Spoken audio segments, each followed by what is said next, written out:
Hello, it's Bethany, and today I'm going to be talking about how I keep my students organized and the organization for a lower elementary student. So they know how to pick things and have their independence, but also still know exactly what they need to do.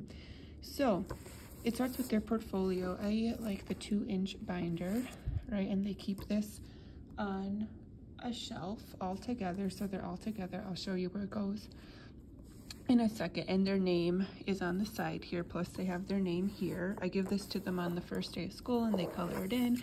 So then this is all set up and we go through how their portfolio will work.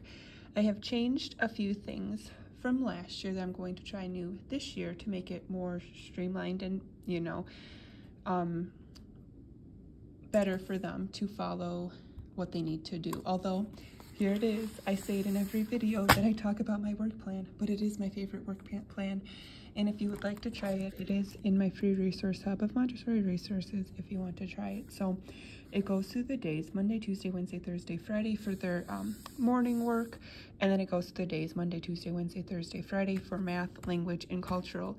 And they get on free choice if they finish all 10 of their works, which ends up being a little bit more, and I'll tell you why in a second. So some of these things shouldn't take as long as others, right? If they're doing like a 3-part card, that's a long language work and cultural work,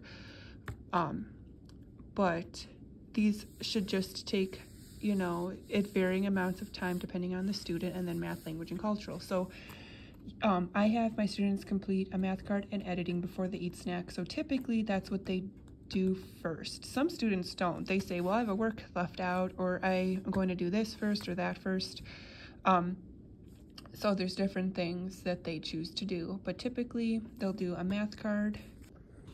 So what math card is typically last year they had a math notebook that looked like this, and then a language notebook that looked like this, and also a journal notebook that looked like this. So this year I'm going to do it a little bit differently and just give them one notebook. Not that it was too confusing for them. They did like the separate notebooks, but so many kids didn't take care of their notebooks as well as they did, and they just lasted a long time, especially the language one. But the math, every day they would do math card and math facts in their notebook.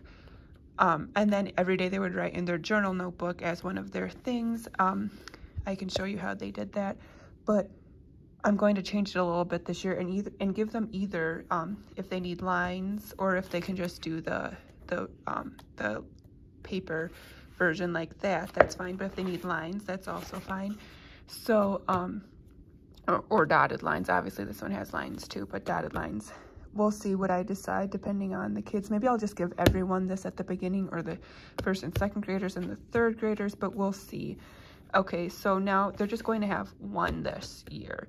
They're just there we go. They're just going to open it up and write the date, and whatever work they do for that date, they put on this paper. So if it's journal, let's say they did a journal card. I'm showing you a 1st grade example of this, although the math, the work plan's the same, but I'll show you the 1st grade. So let's say they did their journal card, and then they learned the addition stamp game. So then they practice the addition stamp game. That could be on the same page or flip a page.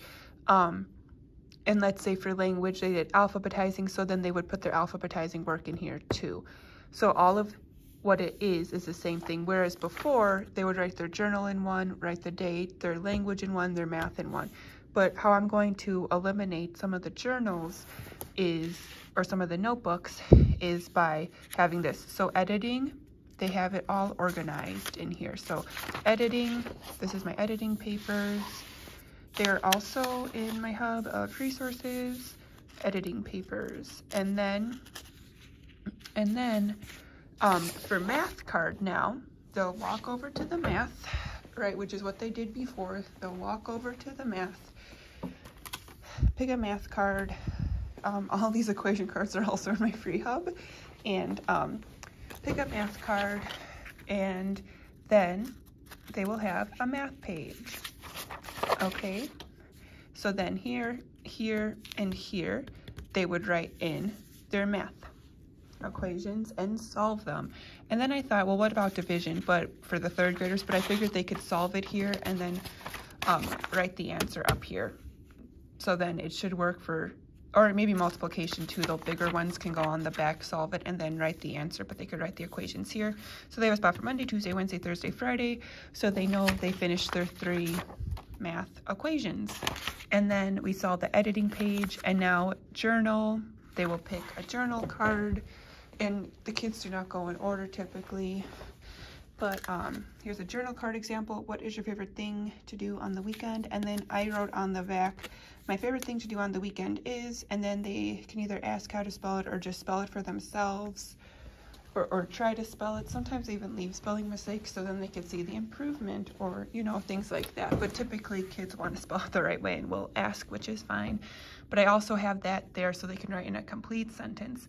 And then for math facts, I was either writing math facts or they would use their loose equations to do their math facts. But this time I made a page, or I did not make these pages. I just took pages that I already had and I didn't really use, and I just broke it up into Monday, Tuesday, Wednesday, Thursday, Friday. Now typically last year a lot of kids just did like 10 math facts and like that was it, or, you know, but this one has more math facts. So we'll see how it goes with that. And then Raz Kids and typing are both on the computer. That's a reading program, and then a typing program which is like a practical life. And I don't have it on here because it's not going to be something they do every day, but I'm also going to have a list of what I have. I'm going to do a practical life shelf, and once they finish a lot of this work or get on free choice, or maybe a lot of this work and need a break or something, for the month, I'm going to give them a checklist for the practical life shelf of what we have, and if they complete the checklist, then that's great, then they did that, but it's not on their work plan. And you'll see there's a few other things they complete in the day that's not on their work plan, which is pretty interesting. And then Wasika, which I have all the Wasika reading program here. Okay, and in the language, that's how I sort them. I don't have the pretty drawers, but that's okay. And what I have here is in the first, whatever color they are on, I just have it here printed for them, ready to go. And then they should finish. I just like having them have morning work, or I call it morning work, but it takes them like daily work, I guess it should be called, because daily work, because because then I know like they get a lot of language stuff, you know, they get math. So then here is where they get to the math, language, and cultural works. They need to pick one a day. And do all the students finish every day? No. Do they finish every week? No. I have a lot of kids motivated to finish every week. This could be a lot of work. I know some Montessori classrooms just do math, language, and cultural in a day and have like 2 morning works. But this way, here's where the freedom of choice thing also comes in too, because then they can choose what they're doing, right? So now I'm going to show you, because I had made a scope and sequence that I'm going to be talking about here in a few weeks live on July 27th. And I changed those in because I saw so many scope and sequences, and some were missing things, some didn't have things, but I never understood. It was the scope of everything, but what was the sequence? So last year I finally made these maps, and I made a map for the 4 different categories that I break it into math. So numeration, time, money, measurement, geometry, and word problems, graphs, and other math concepts. And then I also made 3 maps for language: word study, grammar, and writing. But then also there is like a words map where it's like pre-reading map where they're still learning their sight words. The blue, green, and the pink, blue, and green series, which is kind of like what the Wasika is with the breakdown of words. So they're still practicing that anyways. But if you have a student that's not ready for like the 1st grade language map, then, or maybe the 2nd grade, a 2nd grader's working on like 2nd grade language, but they still need like some of the green and blue series words, then you could like mix maps together. But then I took also, there's a math numeration, like a pre-count, like a math counting map, a pre-one before they get to the numeration. But I tried those last year, and you can, as you can tell maybe, having them choose from 4 different maps and then 3 different maps for language was a lot. So what I did is I combined all the math maps and all the languages into one first grade math map and one second grade math map and one third grade math map, and also language. So this was the first grade example. So at here, they'll say, what should I do for math today? They can choose what they want to choose. Maybe they want to work on a chain, right? But if they don't know, and to keep them on a track, I have made these maps. So this one is like at the very beginning of the year. So, you know, oh, we gotta do this. Okay, once they get the presentation, they complete the work, they will write down what they did here. And it's nice because it's written for them on here. And then, but let's say they're on like the 100 board. Even if they've done the 100 board and they do it a lot, I like to just review it at the beginning of first grade with them. And then it just goes through, and then there's like 10 different maps for the year. So there's not enough for each day, obviously, but the kids like to like say, let's say they did time hour, then they get here, pick a long chain. Well, I want to practice time hour again. That's perfectly acceptable. You know how to do the work. So it still lets them choose and have the freedom to choose what they want to learn, like it should be in the Montessori classroom. It's just like on a map. And then I also have one for language, you know, so there we go. This is just an example of like the very first map they will do. And we do that anyways when we present to them and say, hey, this is what I am doing. And this is what you're going to do. I used to have just blank piece of paper. They would write down what they got presented and have a follow-up work. So you could do that if you wanted to. You say, well, maybe my kids, I don't want my students to see this, but you can keep it for yourself. I also have it in list format, so it's not in these maps format, so just a regular list. And you could keep it that way too.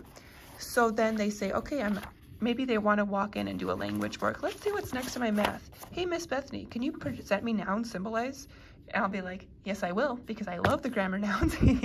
Or like, but I kid you not, last year when I used these, kids were asking me for presentations, which has never happened before. They're like, hey, I want to do, I want to see the next thing. Can you present it to me? I'm like, yep.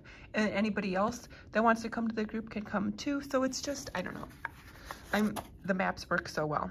I am glad I finally figured out a great way to keep it in the scope of everything in Montessori and the sequence, a true scope and sequence, as I like to say.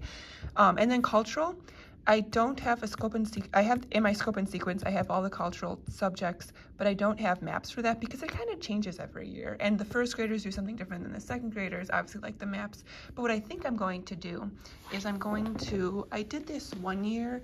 I had a list for them last year too, but I think I'm just going to put like over my cultural section, like a paper or like lamination paper that has a big list. And then I'll write like, if we did like parts of the fish, I'll put parts of the fish. Although like the second years do types of fish. So maybe I would just put fish, and then the kids would know that we talked about that. Hey, I have to do that.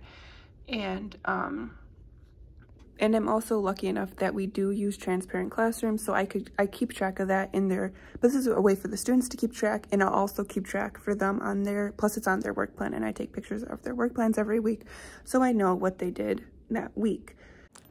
So I forgot to say, but I'm going to say it now, and I know I mentioned at the beginning of the video how the kids do more than their 10 works in a day, if they complete all 10 works. So what I meant by that is what you see on the screen here is the last thing that I put in their portfolio binder. That is from a reading series. So at the end of the day, we have a reading time where the students complete reading work, and then they get to pick and read a book. I think next year or this upcoming year, what I'm going to do is also make a little journal for them that says, for like one page for each week, that says like they'll put the date over each day, but it's on one page, and it'll say, have a few lines, and they could say my favorite thing today was, or write a thought about today. So by the end of the school year, they'll have this whole journal where they had filled out, and we can fill that out at the end of each day. So they'll do the reading work and then write that in the journal. So then they also get the sentence practice. So that's how they get the more work, but also that's another reading thing. And I also wanted to mention with the reading, either 1 time a week or 2 times a week, as one of the language choices that they will write down on their work plan, I have like a reading group with them. So it's like a group reading and we answer questions together. That is, I just use papers from this reading program I have, and then the other one is just another reading program that they do every day at the end of the day during reading. So there's more reading, and you'll just have to decide how you want to do your reading, because there's reading skills on the maps, but there's not specific reading. As I said, there's like word study, grammar, and writing, but there's not a reading one, because that's besides the reading one being the pink, blue, and green series of Montessori. I have a map for that, and you can look through that, but besides that, it's going to be up to you for your reading program. If you are interested in any of the resources I said below, most of them are in the free hub. The maps are in a separate. You could either buy the scope and sequence or the maps together, or buy them with all the other activities. I have a activities hub of different Montessori things that have a bunch of different things, like my symbolizing cards. Oh, I'm so excited. But if you want to hear more about the maps and the sequencing, or the scope and sequence, I'm going to be doing a free live talk on Saturday, July 27th from 10 a.m. to 4 p.m. Central Standard Time. And it's going to there's going to be like a welcome introduction, what we're going to be talking about at 10 a.m. It's all via Zoom, so just know it's in Central Standard Time. And then we'll take a break, come back at 11, talk about math, come back at 12, talk about language, come back at 1, talk about cultural. At 2 p.m. there's a special guest speaker who has been teaching Montessori a very long time. And then the last one will be a question and answer, which you'll submit the questions before.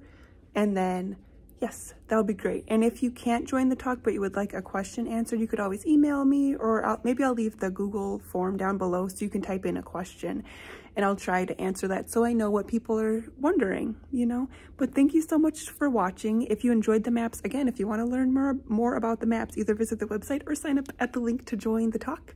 So that'll be great. Thank you. Bye-bye.